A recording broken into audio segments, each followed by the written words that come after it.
At good news po mga ka-netizens dahil may bagong handog ang network sa inyo. Ito ang drama comedy ngayong taon na pinagbibidahan na nag-iisang Diamond Star at syempre ang Quezon Brothers. Alamin natin ang iba pang detalye sa report ni Mark De La Rosa.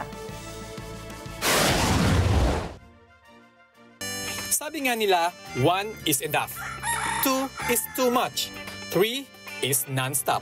Dahil siguradong non-stop ang saya sa Net25 sa most awaited drama comedy ngayong taon, ang 3-in-1.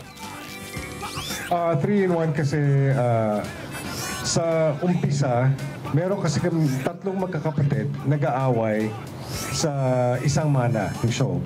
3-in-1 is it's a situational comedy. Pagbibidahan na nag-iisang Diamond Star, Maricel Soriano. Ilayo nyo sa akin to.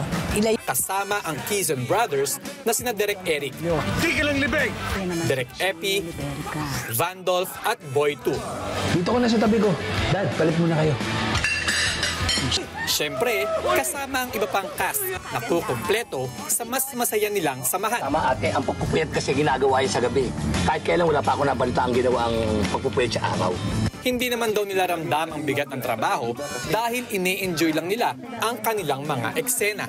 Sa akin naman kasi, walang pressure pagka yung kami. Kasi, like I said, kumbaga, para kami magkakapatid eh. Magkakapatid pala kami talaga. Talaga kami. So, para kami isang pamilya. Para lang kaming Sunday lunch or Sunday dinner na magkakasama lahat. Sa set, lagi kaming may pinag-uusapan pero hindi nawawala yung pagkain. Ano nga ba ang mga matututuhan ng ordinaryong mga Pilipino sa pamilya Liberica? Premise nga nung show is mga magkakapatid kami and we have our differences. Kumbaga meron kaming mga kanya-kanyang pag-iisip. Meron kang mga kanyang pag-uugali at mga gusto.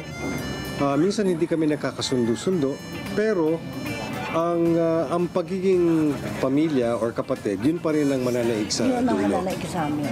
So, kumbaga parang in life, I think you just have to be more patient, especially with your family. Maging swabe kaya na parang 3-in-1 coffee ang pagsasamahan ng kanilang pamilya?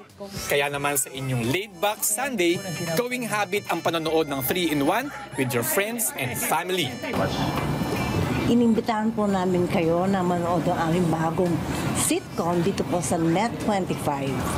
Yan po yung 3-in-1. At kasama din po namin, of course, si Epi Quezon, si Vandolph Quezon, si Boy 2 Quezon, si Vito Quezon. Puro Quezon po ang mga nandito. At marami pa pong iba. Oo. At malapit na po ito sa linggo, January 14, ang pinakabagong sitcom sa primetime television, ang 3-in-1. 8 p.m. po yan this Sunday. Kaya huwag niyo kong kakalimutan manood ng aming 3-in-1.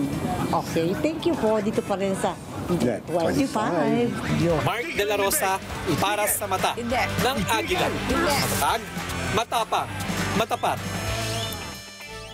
Maraming salamat sa inyong pagsubaybay sa Mata ng Agila Primetime. Para malaman ang matatag, matapang at matapat na mga balita, ay i-follow lamang at mag-subscribe sa @Net25 TV.